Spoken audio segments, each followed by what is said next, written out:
here for not a regular 10 things session, but an awesome Q&A session with Sam. I'm gonna let her do a bit of an intro in a couple of minutes. I'm also gonna send out a reminder email to those um, who haven't tuned in yet. So thank you for being on time. I'm super excited for you to be here. I'll start off with a quick land acknowledgement. We acknowledge the indigenous peoples of all the lands that we are on today. While we meet here on Zoom, we acknowledge the importance of the lands that we all call home. We do this to reaffirm our commitment and responsibility in improving relationships between nations and to improving our own understanding of local indigenous peoples and their cultures. From coast to coast to coast, we acknowledge the ancestral and unceded territory of all the Inuit, Métis, and First Nations people that call this land home. And for those of you who are not familiar, or just as a quick refresher, Good Growth is an upskilling company. We work with nonprofits and purpose-driven businesses who are looking to invest in their people and help scale their mission. And we help support you boost your social impact and level up your team through a few different ways. One, of course, are these free sessions. We also have training. We have a membership library where you can watch all the past sessions and recordings and other trainings that we do, and then also some consulting. So thank you so much for tuning in, for being here. I'm excited to introduce Samanta today because she actually just recently spoke at one of my classes that I teach. So it's awesome to have her here. She's the founder and CEO of Group Projects Initiatives and the editor-in-chief of On Canada Project. We are, of course, going to get into a little bit of her journey as part of today's session. And by the way, there's been tons of questions that have been pre-submitted. So if you do have a question that you'd like to bring up in the chat, absolutely feel free to do so. And I'll note that along the way.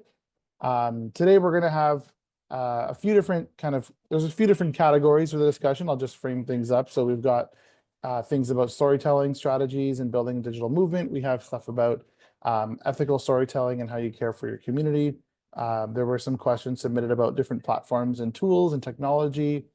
We'll talk about advocacy, censorship, and challenging power, engaging the middle and polarized audiences, and a whole lot more thanks to all the questions that have been submitted. So that being said, Sam, I'm going to turn it over to you for a little bit of an intro if you want to say hello, and then we'll dive into some questions. You're just muted. There we go. Hi everybody. I was a little nervous, so I wrote out an intro, because I normally wing it, and then I just talk forever, kind of like I'm doing right now. So, hi, I'm Samanta Krishnapillai. My pronouns are she and her.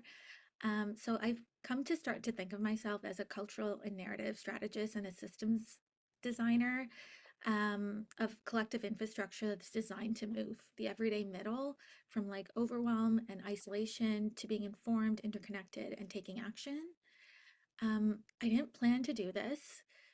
This all happened kind of by accident, and its origin sort of stems from the COVID-19 pandemic, where I not, launched OCP because the public health messaging just didn't feel like enough for the like emergency the world was in, and I wanted to find a way to do my part.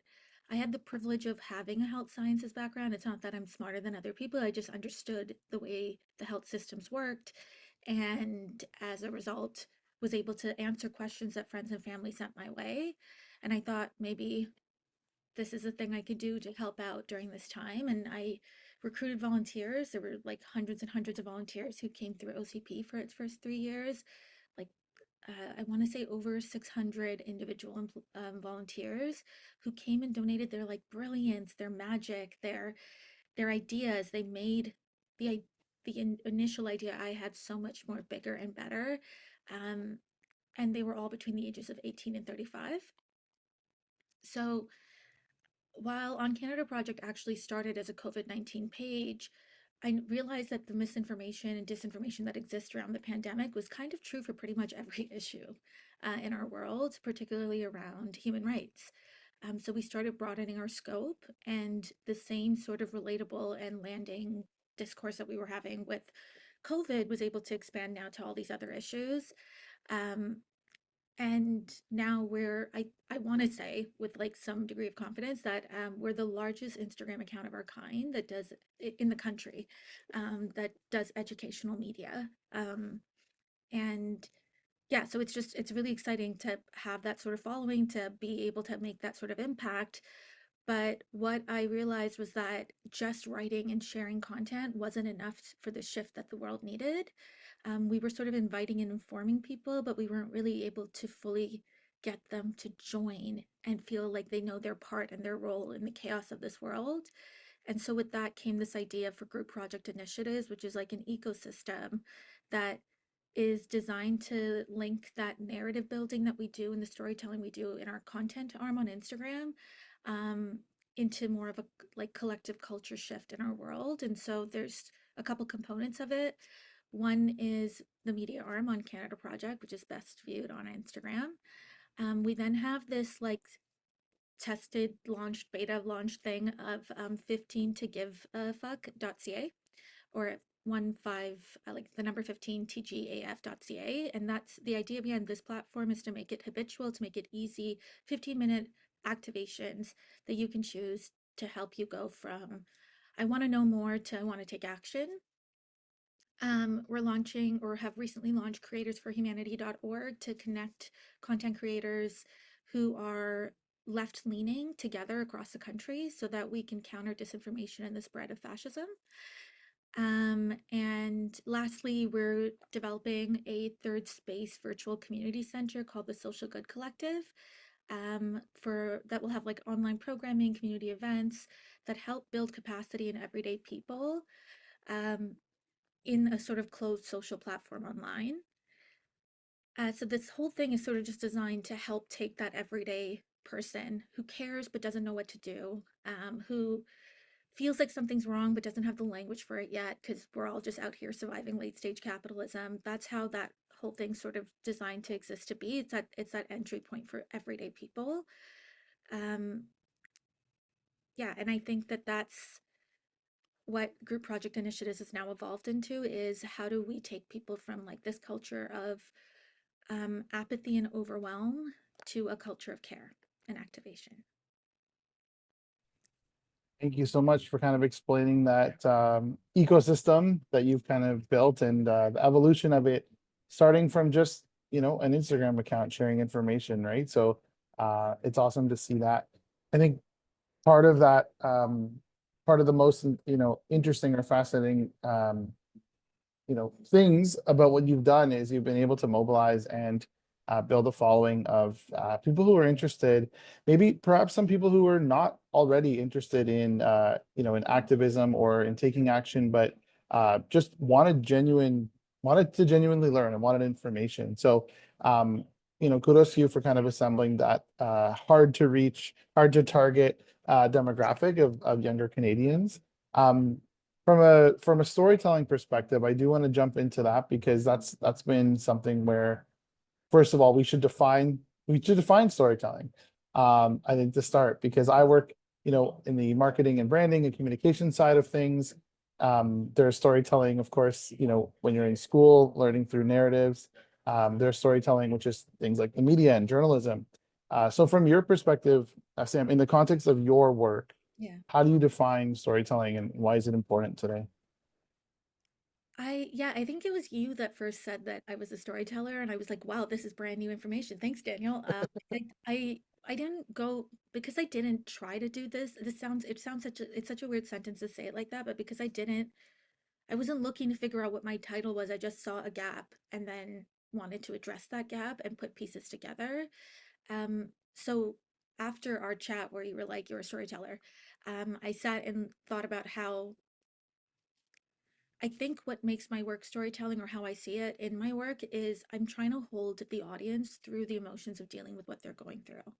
And so for me, that's just trauma informed writing, but I think that's also storytelling.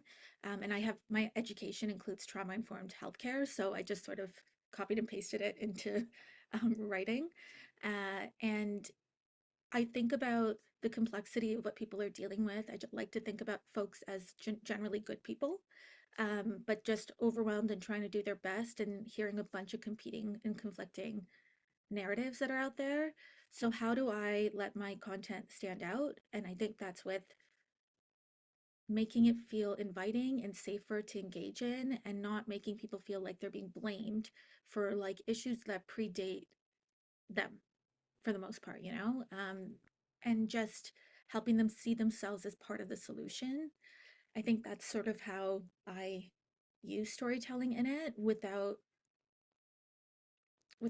being demanding or like insisting that everyone does the same thing. I just sort of hold them through that experience. And so that's how I see it come up in my work. Great, thank you. Um, in terms of, capturing issues and as the question was worded, community pain, I think we'll dive into how we can actually leverage storytelling. And the first question is, what storytelling strategies are most effective for transforming community pain or injustice into movement-driven action without falling into performative activism? I think you kind of alluded on that too, but I'd love if you could answer directly. Yeah, I'll say how I do it. I don't know if it's the perfect thing for everybody, but I think one of the issues that comes up is when you feel like you need to respond to something without knowing what you stand for. So the moment you understand what your true north is, for lack of a better term, what your values are, what your organization's values are, when you have a clear understanding of what that purpose is, um, and then what the things that don't fall underneath that bucket as well, like, so what is and what isn't, I think it makes it easier to figure out how you're showing up in that space. Because I think the performativeness comes, especially in the nonprofit space, where people are, I mean, generally like trying to do their best in like a hellscape of capitalism and like limited funds and all this stuff. People are trying to do their best. So it's understanding really what you're here for and knowing your ecosystem of like where to point people to. Often, like when you're responding to something that's happening in the world and you want to name sort of the chaos of what's going on, if you're all of a sudden inventing a new thing in your system that is brand new, it's going to feel a bit performative because it's not something that has been built into it. But there's probably someone out there that's doing that work that you could be collaborating with, and pointing people to. And that's really what OCP does. Like, we have like community calls to action around, go out and vote and join our community center and all this stuff. But I'm not the person on the street protesting. I'm not the person creating bills that have to be passed. So, oh, like I do go to protests. I'm not organizing them though. So my thing is I just point people to organizations that are doing it. And I think that helps it not be performative because there's real people who are doing good work that I can just send them to. And then the other part of it is, as a writer, I just write from it being, I just hold and name the complexity of the situation. So I name the parts that I understand, I name the parts that are professional, I name the parts that are personal. And I try to greet the person that I'm writing to in their fullness rather than um, like kind of pigeonholing them into like the role that they're supposed to be if they're going to read this from this organization.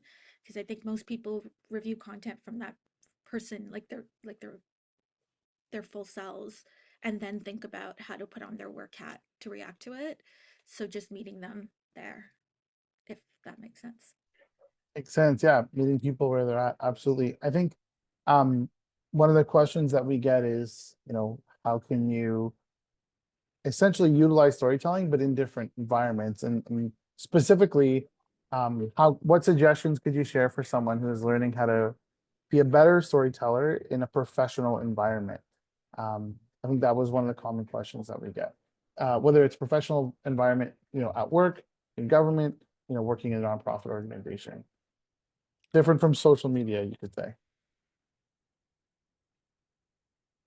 Different from social media. Yeah, I think it really comes down to what you can and can't say, like having a strong understanding of that and figuring out how you're going to cause a little bit of good trouble, because most rules in these systems don't permit this naming of things directly. And so then you have to, and I'm assuming most people who are asking these type of questions don't have like $100 million to fall back on in case they get fired. So there's like a spot of like knowing what you're allowed to say, and then how can you cause a little bit of good trouble with that storytelling, to push out of your comfort zone and push your organization a little bit out of its comfort zone, to share your perspective.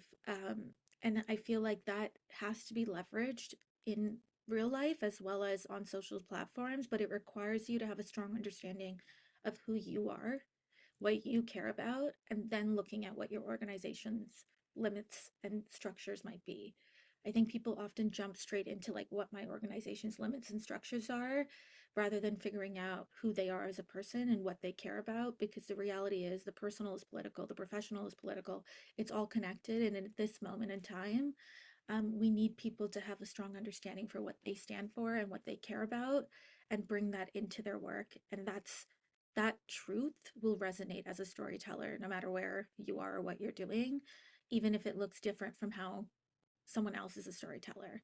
But as long as you're showing up in that truth and, pushing that comfort just a little bit, or that like edge of your comfort zone just a little bit, I think it'll resonate and then I think it'll be effective. Makes sense. Thank you. I guess that that relates to the part about you know, someone asked, when we're so busy, how can we take a step back to create space for storytelling? And I think for some of us in our roles, it might be integrated into what we do on a day-to-day basis. But Sam, what would be your advice for someone who's working in social good space, who feels like, they're really busy, but they wanna figure out ways to take a step back to create space for that. The buddy system is great. Finding other people that are also interested in doing this and carving out time once a week or, twice a month that you can think about the things that are facing, you know, your your industry or your like your nonprofit sector space little, um and kind of getting out a couple ideas in community and shaping it out a little bit. I think that's often really helpful. Also like accountability, and that's just easier to do. um I also think that you like I feel like I keep repeating this, but the reason why I keep saying that you have to understand yourself is that allows you not to be reactive when something happens and to understand what your POV is if you're new to storytelling. It's not easy to do if you're just trying to wing it and get it out there. It's like you have to, I can, when I first started writing about COVID-19, that was comfortable because that was my school and my education, and I knew what I was doing. We had all these volunteers who joined who had different expertise around like how a virus spreads and all this stuff. But when I started to push out of there to meet the moment, because June 1st of 2020 is when I launched the project publicly. Um, the idea came to me in April of 2020, and then we launched it on June 1st. Um, the At the exact same time, George Floyd had been murdered by the police, and the whole world was watching it happen. So there was this like other major thing occurring, and you're trying to greet people in their fullness, right? Like you don't want to just be like this little compartmentalized component. Like everything is connected, and people experience things out of the silos that systems and structures create. So I wanted to push myself to be able to talk about it, but I wasn't ready. And if I had leapt into just talking about defunding the police immediately, it would not have worked. It would have seemed performative. It would have seemed, and this is back when we had like 10 followers. So it wasn't as if we had like even to that 10, I felt like a loyalty and an importance to hold it in its fullness. So we would amplify existing work around it. But I'm so glad I didn't rush into it to try to write about a topic I wasn't ready to speak about. Instead, I talked about systemic racism in healthcare, which I've written so many papers in my schooling around, and it was the more comfortable baby step out of my comfort zone of just hard COVID info. And that allowed me and then my team to start pushing that boundary a little bit more, to a point where about a year afterwards, we could say, let's talk about defunding the police, because we built up to that. And then now, I mean, I pretty much will talk about anything, but it's because I built that skill set and that capacity to do it. It's not something I was just able to start like on a whim, particularly when you're not writing just for yourself, but you're writing for work, or you're writing wearing your like on LinkedIn, and it's like it's not, it might not be real, it might be on your personal profile, but it is still work related. You can't just leap into it if it's not something you've done before. So giving yourself that baby step of like those baby steps to reach to it rather than going from 0 to 100 overnight. That makes a lot of sense. Absolutely. And one thing to note as well is that you basically built this in public. And that's to borrow a term from the startup community, right? Which is to be building in public. And that opens you up, of course, to having to pivot and adjust. And you don't know how things are going to perform and what people Yeah. are going to say. But clearly you're finding things that resonate, and therefore people are able to follow along and give feedback on that. You talk a lot about your writing process. I also wanted to highlight for those who are unfamiliar with your work, there's a lot of visuals, a lot of visual storytelling as well. There's video clips, there's a lot of kind of mixed media posts where there's graphics and icons and screenshots. Um, with that being said, how do you find that helps enhance your storytelling? And what would you say to organizations who aren't really using many visuals just yet?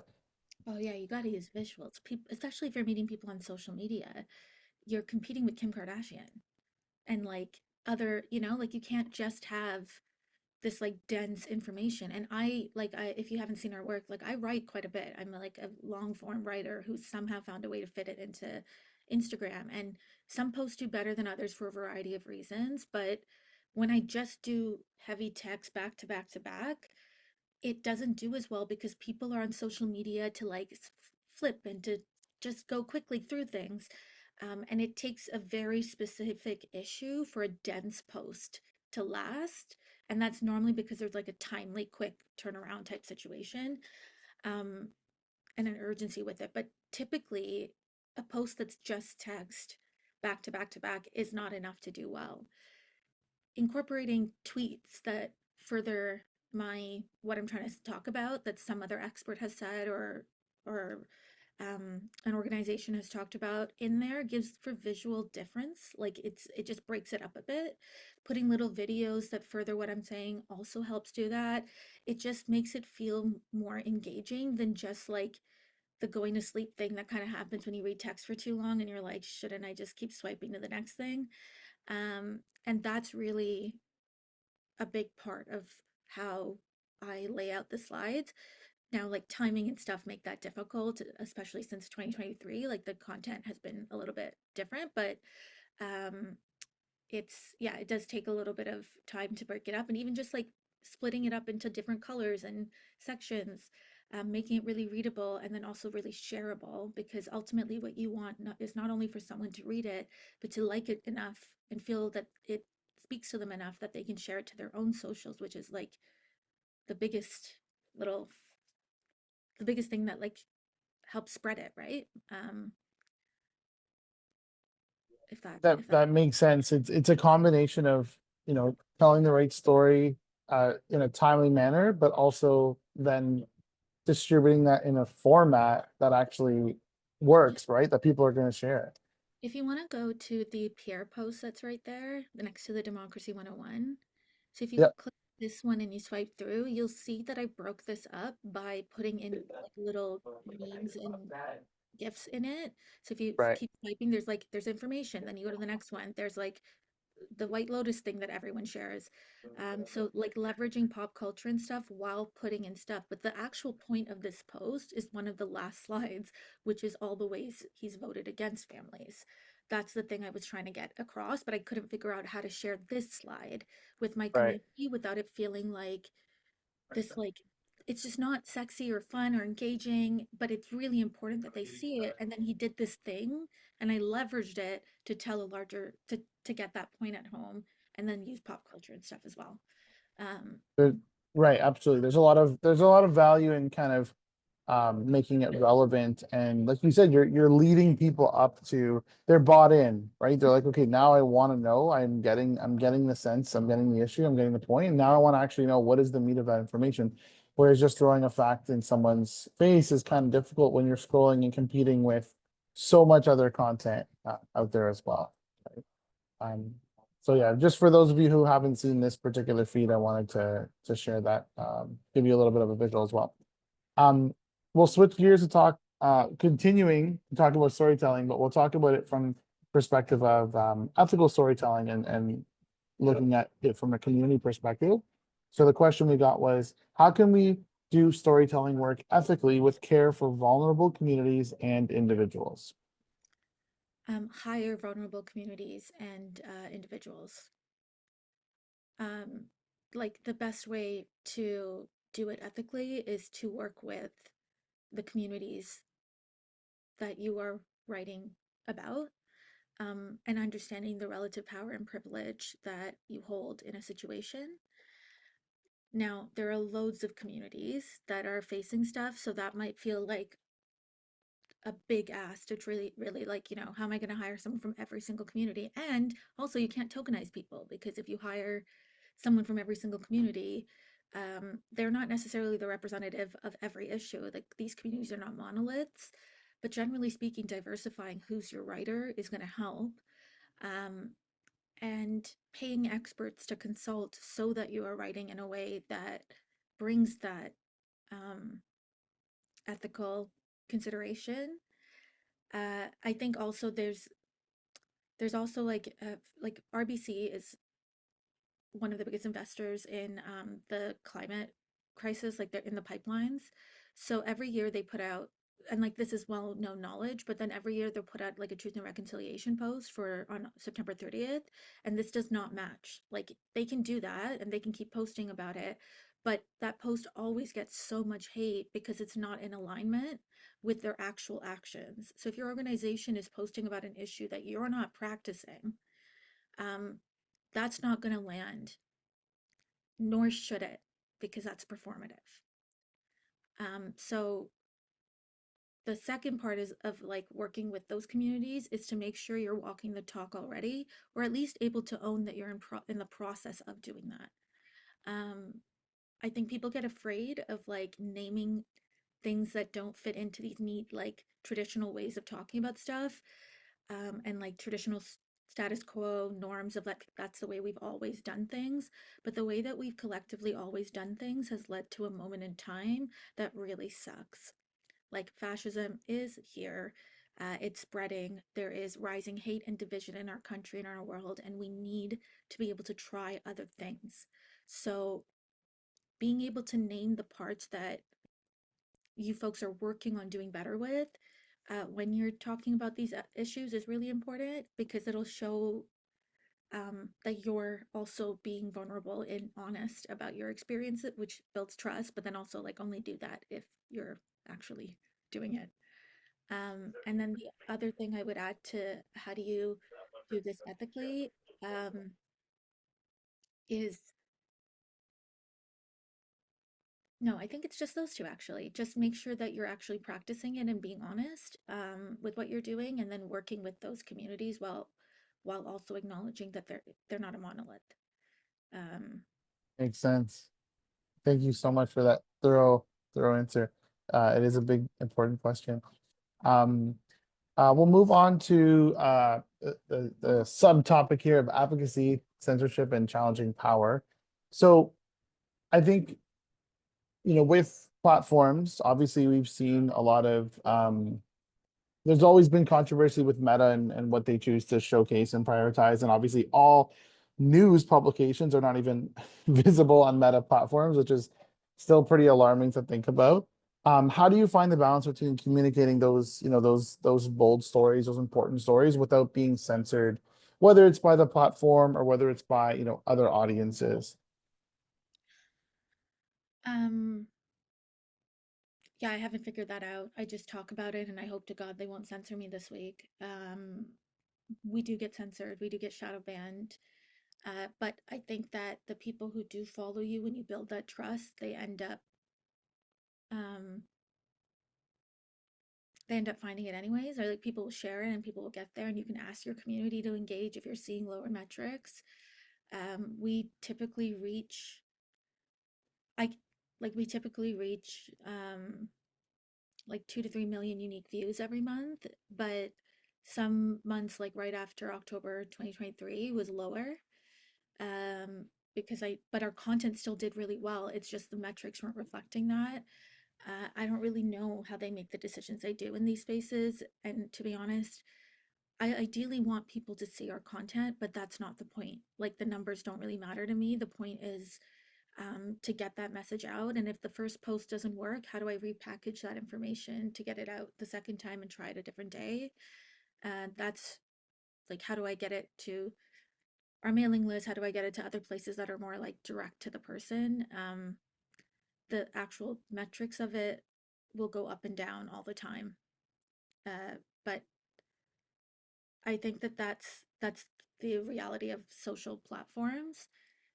I imagine it's also a reality for like the systems you exist within at work as well, because there's a lot of censorship in nonprofit spaces around what issues can and cannot be talked about, whether it's from the board or from, um, your super supervisor or the person directly above you.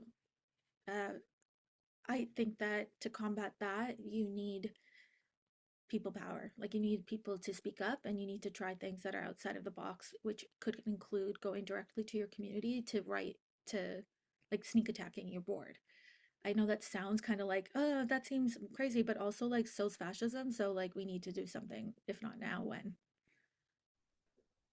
Got it. Thank you.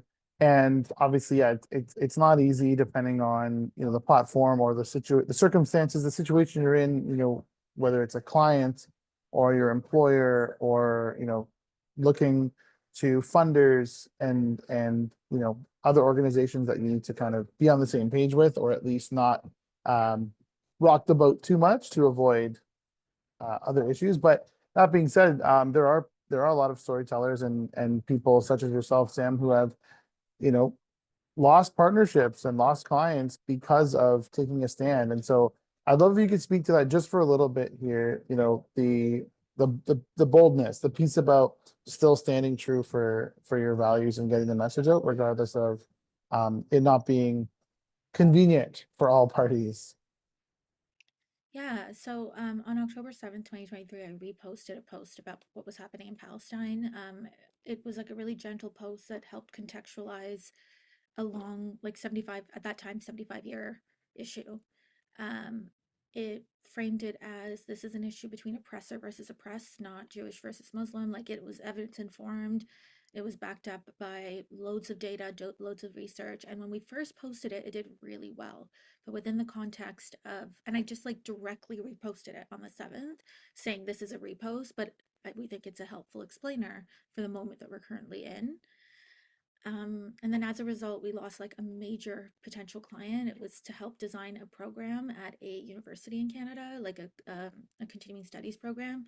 It literally broke my heart. We had worked so hard with that collaborator, or that organization. I'm trying not to name it. We were kicked off panels because that's what people do. We were supposed to speak at panels. They kicked us off. We lost a few other clients that were like, at this time, we're no longer able to work with you. It was devastating. This is like precarious work when you're trying to build something like this. It's not easy, but I think, and then there were opportunities to fix it. Like we were offered a week or two later to remove our content, and then the deal would be back on the table. I just couldn't. I don't know. My dad says like as a he's a refugee from Sri Lanka. He's been here for forever, but so he for him he was like, why aren't you doing that? That's you should do that. That's absolutely what you should do. But I just couldn't figure out how to live with myself if I did. There are loads of people in much more difficult situations where they have all these bosses and all these people ahead of them and a board of like a board of directors that prevent them from speaking up. But I had just me. Like I'm the final decision maker. If I allow myself to be censored about this issue, then how do I ever trust myself as a writer again?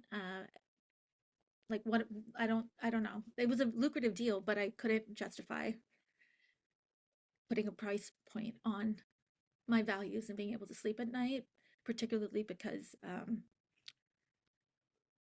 my people have been colonized 3, 4 times in Sri Lanka. And here in Canada, I benefit from colonialism. It's so weird. It's like the weirdest thing, but to show up in my fullness and to know that I will be an ancestor of myself one day means that I have to make uncomfortable situations, like make decisions around uncomfortable situations and choose to be better, I guess. I don't know. Um, it has been really, really hard. And also in a different way, really, really easy because I've never regretted it once, except for when my dad yells at me and then I regret telling him about it. But that's, I think, different than regretting doing it. Um, and he's just doing his best too. So yeah, it's difficult. I mean, if you would like to hire our consulting arm, please do, or like hire us to host an event with you, or whatever the case may be. But I think that I don't know what the world has in store for all of us, but I do know that I will regret not speaking out when if I censor myself now. And also, it was super liberating because once you face that, you will talk about anything and never give a crap again. So it was really freeing in its own way. Yeah, sorry, I didn't really prepare an answer for this. I don't know why. That's okay. It's great because it, obviously it shares your, your personal story, and it will be different for everyone else. Again, people who are leading organizations that, are kind of stuck because of funders and other areas. So, thank you for sharing that. That's definitely helpful to have that concrete example. I will Um, say, sorry, if I could just add one thing to it. I will say that yes, we lost these big things, but I also think that it made us stand for something in a moment in time where no one's taking, where a lot of people aren't taking stances, and that's different. There are quite a few other organizations that I know that have done versions of this, that they were the only one that was speaking up. And I do have to believe, given like demographic trends and so forth, like Gen Z is a super political generation. They are coming into the workforce, they're engaging, they're consumers, um, and they're not neutral. Adapting to meet the moment does also mean taking a stand on stuff because neutrality does not serve us when we're talking about injustice. So it, I do think that some of the best partnerships we've had, it has been hard, but that some of the best partnerships I've had since have been with people that I knew understood that my stance on Palestine was non-negotiable. And also, even before Palestine, I faced backlash for talking about trans issues too. Like there's loads of reasons that people will be upset and tell you what to do, but if you know what you stand for, what you believe in, it's difficult to sway you because your true north is like identified. If that makes sense. and thank you so much, of course. And for organizations, they have that really, they have that defined sometimes even more concretely by their mission, their vision, their values, and the different things that they've signed with their communities and those that they serve. So I appreciate that. By the way, if there's any questions that you wanted to throw to Sam, feel free to put those in the chat. We still have quite a bit of questions that have been pre-submitted. But by all means, if you have a specific scenario or anything you'd like to bring up, please feel free to do so in the chat, and I'll bring that up. Um, as there was a specific question still in this same category about how your organization balances advocacy alongside the requirement for funding to actually sustain the initiative. We talked about this example just now of potentially having to part ways with clients that don't support certain issues or don't want you speaking out on certain things. But you have to balance that with the need to, of course, generate revenue and to have a career, right? And to have an organization sustain. So I know you haven't figured everything out yet, but for someone who's on the outside looking to maybe start something, what would you say when it comes to balancing that advocacy versus funding? I think I don't know if this is like the most neurodivergent answer, and I know I keep going back to it, but I honestly think just understanding who you are is important because it's what you can live with at the end of the day. Um, I don't currently have children or a mortgage or anything. These are things I aspire to have one day, but currently I have none of them. So for me, this is a moment where I can take a risk and do this and know that like worst comes to worst, I can move back into my parents' house because they'll never kick me out. Um, so that that helps to have that. how we all show up individually will be different, and it's supposed to be different because changing the world is a group project. It doesn't work if you try to do it exactly as someone else's, but you do have to find what your comfort zone is and push out of that. And for me, I knew what it was I cared about.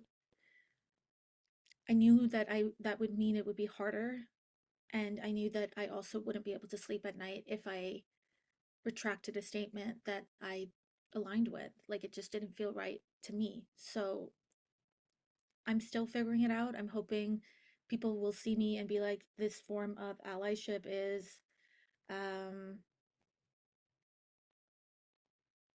what I can do, if that makes sense. It's hard, but also I'm happier because I know who I am and I'm standing by what I believe in. Also, hire us.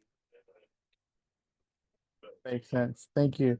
Yeah, I'm not sure what that whoever submitted the question, what they're looking to what they're doing to sustain their organization or what they're looking to balance. But I think that's important because obviously everyone needs money to survive.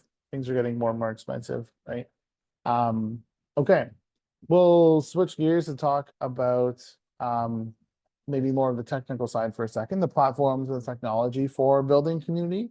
Um, the first thing I actually wanted to ask about was I noticed that you've done a lot of collaboration with other accounts on Instagram specifically.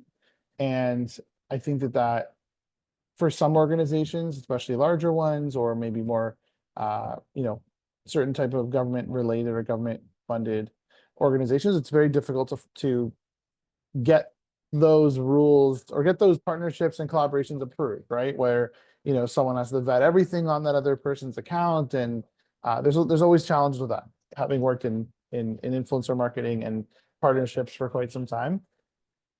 And so I noticed that with On Canada Project, you've been doing some interesting collab posts where you'll get some other storytellers and people involved. What do those partnerships look like, and what is your advice for organizations who are looking to find other, allies who can share their content and amplify it by accepting collab posts or collaborating on content? The fact that you have to be 100% aligned with somebody else in order to co-post is going to destroy the left. Like that is such a great way of explaining what is wrong with the left. It's that we expect 100% identical approaches in order to be in partnership. That's ridiculous. My sister and I grew up in the same house and we could not be more different, but we have similar values. How we show up in the world is different, but our ethics are similar. Isn't that enough? I think that if you have to vet every single post on the other account that you're doing this one-time post collaboration or two-time post collaboration with, you're never going to have anyone to collab with. That's so difficult. And also honestly, that means your content's probably not doing well on its own, because I wouldn't follow someone that, like, you can feel that. You can feel that it's not that there's so many checks and balances when you review something on social media that doesn't say anything because it has to adhere by all these rules. How you show up on social media should not be the same as what a press release that you put out. It should not be the same as how you show up on TikTok or another platform. Each social platform has a different tone, approach, and vibe. Adapt accordingly, and part of that adapting, particularly with collaborating with other accounts, means that you have to get okay with being a little bit different from the people you're collaborating with, and knowing what's like a non-starter. There's I wouldn't collaborate with a post that was promoting white supremacy ideals directly or indirectly, um like covertly or overtly. But I will partner with organizations talking about issues that I don't have time to cover right now, that are other creators doing their best trying to get information out and filling a gap that, quite honestly, nonprofits are probably better positioned to talk about, but because there isn't those collaborations or those investments in the comm space, it ends up being these random content creators off the side of their desk writing stuff.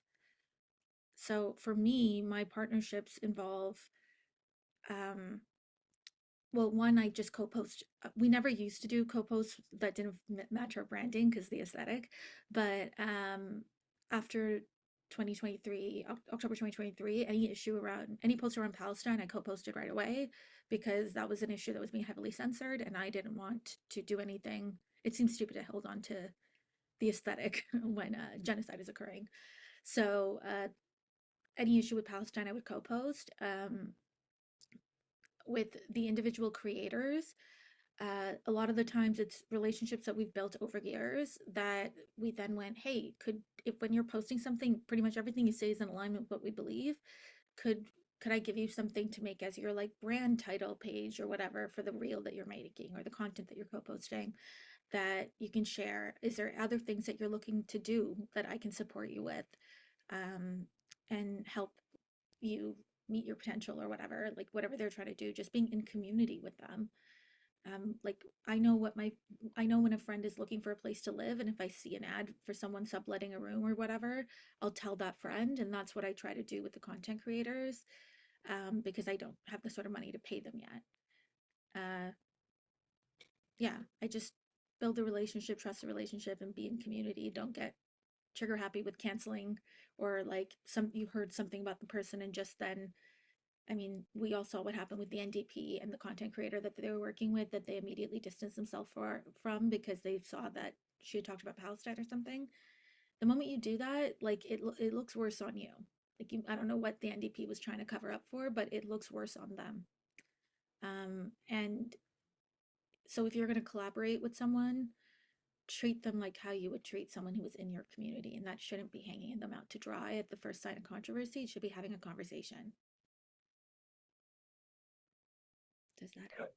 Makes sense. And there's a lot of factors there, and like I said, and policies, and um, I still think that it's a very powerful feature. And when you are talking about amplifying issues and building movements and building communities, you know, there are potentially some benefits that would outweigh the downsides, right? Of potentially something not being aligned.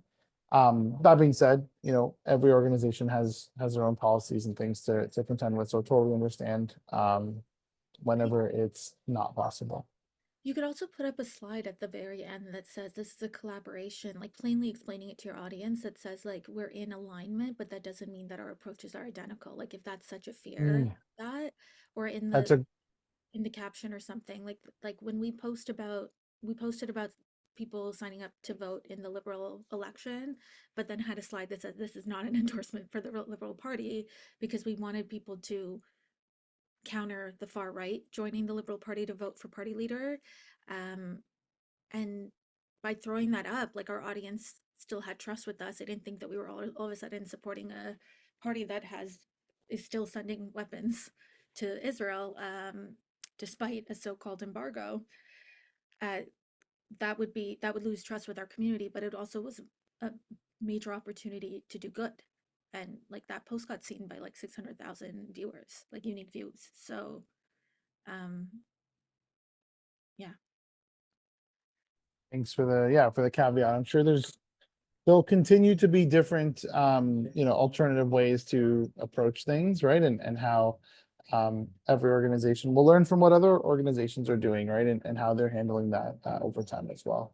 Um, okay.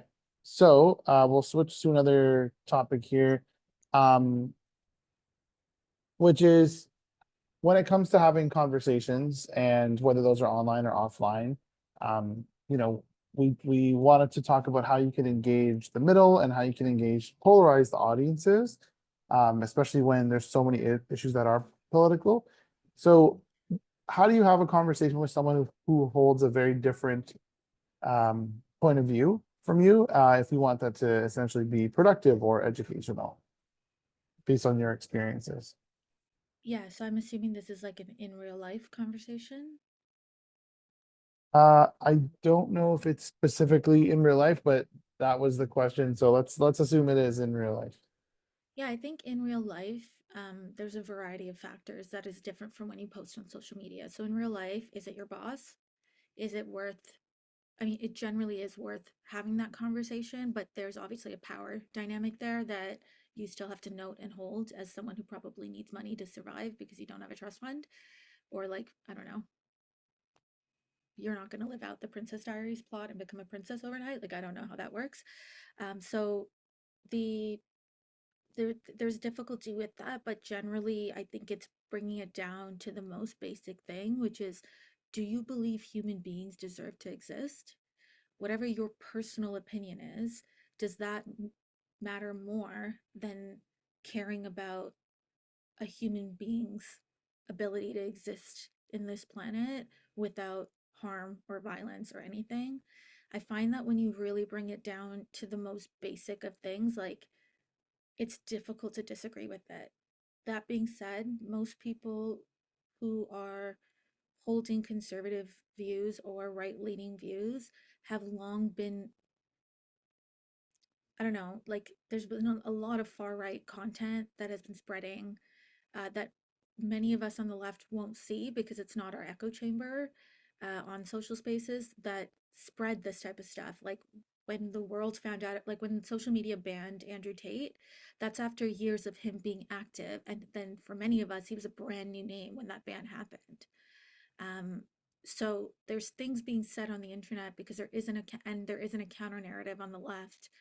Um, that might make it difficult to have a conversation. And by difficult, I mean nearly impossible, because you're attempting to counteract a multi-pronged strategy that says immigrants are to blame, or trans people are, I don't know, evil, whatever we're saying, or whatever they're saying. Like, that's really difficult. So there's certain situations where you just have to realize that, like, you're not, it's not a one conversation. Like, you're gonna have to keep going and keep trying with it, which is obviously really difficult. I also think it helps to have a few other people with you, um, to, no, maybe not in the exact conversation, but to like have a multi-prong in real life approach to this person. But that's really how I would share it. I think the question I actually get asked more often is like, how do I counter it when someone says one of those statements, like one of those far right talking points around trans people or immigrants or whatever? Because how do you explain something that you know is wrong, but maybe aren't an expert on the issue? And the piece of feedback I always give is just literally saying what you're saying is incorrect and doesn't align with human rights. Um, and then just stopping. You don't owe them a fully pronged, detailed approach with like an APA format at the, like, of sourcing at the end. You don't need to do that, but you do need to disrupt it. Because when someone like that says something, people on the left, like, we get so scared often. And this was me too, and it still will happen to me sometimes, where you this person says something and you're like super activated by it because you're like, oh my God, that's so effed up. Like, they're saying this horrible thing and I don't like it. And, but like, is it my job to respond? Is it that person's job to respond? Like, it's about immigrants. Should the immigrant in the room be the one saying it? You get like real lost in your head. But the truth is, like, if you know better, do better. And you don't need, and that knowing doesn't have to be that you have a PhD on the subject. It literally just could be like, you're a person who believes in humanity and therefore are just saying what you're saying is problematic and I'm not okay with that. And that disruption is not nothing. It is so huge to be able to do that in a space that otherwise would have allowed that hate to keep going. And when they try to engage you and try to like keep going on that point and keep driving that home, because they'll be like, oh no, come on, list some facts. Like, come, like, how are you gonna count? And then they just make all these false equivalencies, and it's just, you don't owe them shit. You just owe that moment a counter, like a block or like a opposing force. That's it. And then you can just like laugh it out, make a joke, tell them to do their own research, like whatever you want to do to get out of it. But just disrupting that is really important. And when you hear someone else do that, support them in that moment is the other thing I would add, because I'm often the person who speaks up, but no one will say anything in support in the moment, but they'll come up to me after and be like, wow, that was so brave. That's not helpful to me. Tell me in the moment, or to say it in the moment so that person hears it, that they're outnumbered, because they are. Like, people who believe in human rights, we are the masses. um like, we are Yeah, the majority. But the when, loudest the loudest voice isn't necessarily what isn't necessarily the majority, right? Just because it's the yeah, loudest. Okay, thank you. We are approaching the top of the hour, so I want to make sure that if there's anyone that has a question you want to throw in, now would be a great time to do so.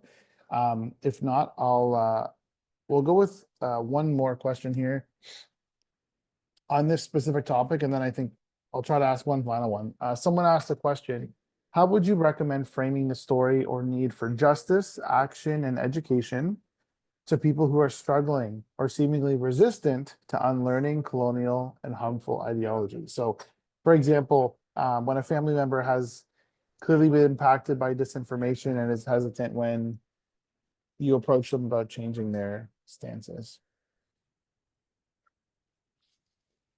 Hmm.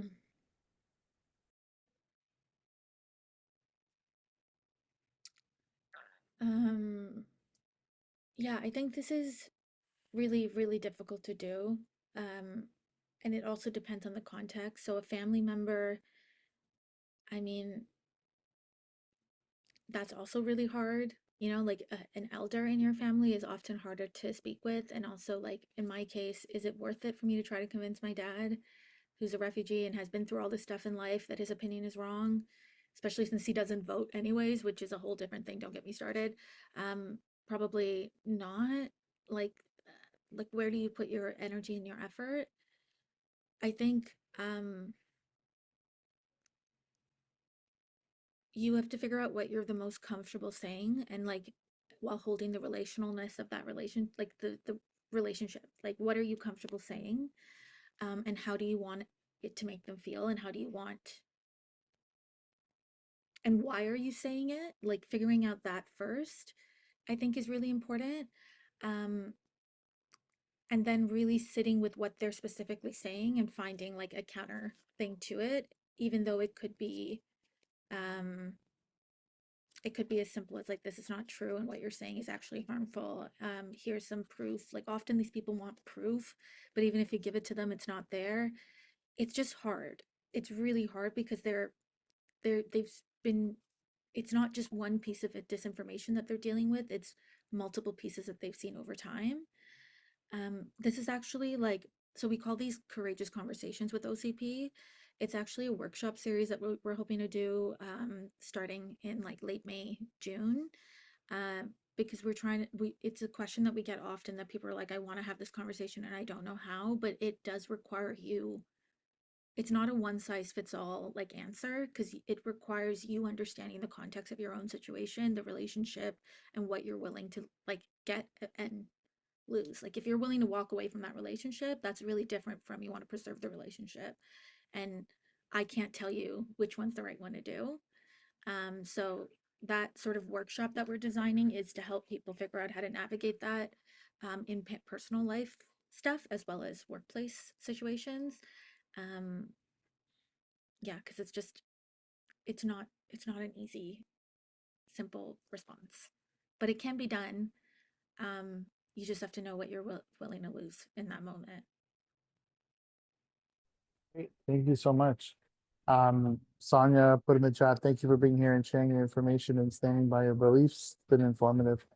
Um, she has to drop off. Okay, let's do one final um, question here, which is in a moment where donors and folks with formal power are less compelled by moral arguments about social change and progressive movements, how can we drill down on what matters?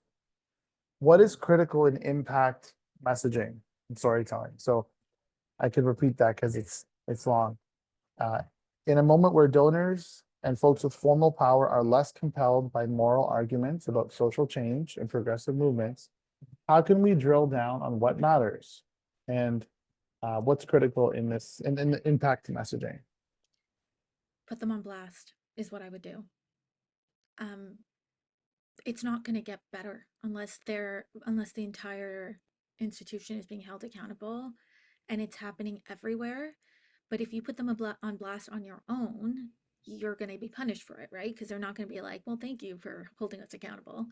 So you need to build community with other people who get money from those funders, from those donors, from those community groups, and say something together about how this funding thing is not working as well as it used to. Speak up about the gaps and inequities so that everyday people who are in alignment can give you whatever they're able to give you. It might not be as big as what the major donor would have given or the major funding body, but everyone, like even Starbucks and all these other organizations, are being like, oh, we're not doing politics anymore. We're not going to do political issues, which is really, we're not going to talk about like people's right to have their human rights upheld. It's not a political issue. Some like they've become political, but they're not political, right? Like this is like, should a human being exist? Yes. That's the only answer that makes sense. There's no like, you don't get to debate their existence. You might not agree, but you don't get to debate on whether or not their existence is valid or not. Like that's just idiotic. So, but the thing is, these systems are like in the DEI space, like we've been calling it the white lash of like the response to all the DEI funding that went out and did nothing because they wouldn't allow for it to do anything. There's now been this like equal and opposite force the other way of like shutting down anything that has to do with it. And that is very scary and will persist unless people speak out about their experiences with it. And doing it alone is risky. So building community with other organizations that are doing similar work as you are across the country and finding other ways to fundraise and support each other is probably what we're looking ahead at. Because this isn't a blip in time. This is like a moment that we're building into. The what's the phrase? Like the writing on the wall for what's happening has been very clear for a while. It was clear when the Freedom Convoy happened. It was clear when the Capitol riots happened. It was clear when Trump was first elected. Like there's so much stuff shifting in our world, and ignoring it doesn't make it go away. It just makes us complicit in it. So trying new things, naming the issues with these organizations, building relationships with other orgs that are doing similar or aligned work. Like if you work in women's issues, like working with other women's issue orgs to figure that out. Um, I think that's really important. But that sort of messaging isn't something that can be reactive. It has to be strategically done, and unapologetically done in a certain way, because saying nothing in response is not going to serve you either. Being so neutral that there's no landing won't make it resonate. If that helps. Great, thank you so much. We have a few people that had to jump off. I appreciate all of your time and effort in sharing your story and your recommendations. Um, where can people or where should people follow you to get to learn more about you and your work and consume all of your awesome content? Well, you can follow us. I'll just put the Instagram link in there. Slash go find the Instagram link. The post that's there is here. It's on the grid here. It's the one that has Pierre's face on the front of it with the biological clocks comment he made, which keeps me up at night. The That's where you can see our work, but the website that kind of explains the scope of what we're doing, or trying to build into, is groupproject.ca.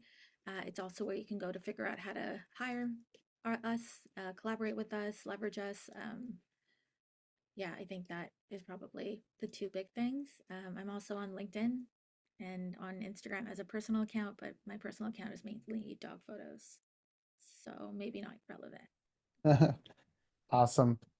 Thank you so much. I know there's a lot that we didn't get to, but I'm sure I'll provide these questions to you, and if you want to answer them in the future for your own content, you can feel free to do so. Thank you so much to everyone who has stuck around. We do have a few more events coming up as part of our 10 Things series. The next one is on April 28th in 2 weeks about asking for support, followed by a session on community care on May 5th and internal systems and processes on May 12th. So thank you so much, Sam. And thanks again, everyone, for tuning in. We will see you next time.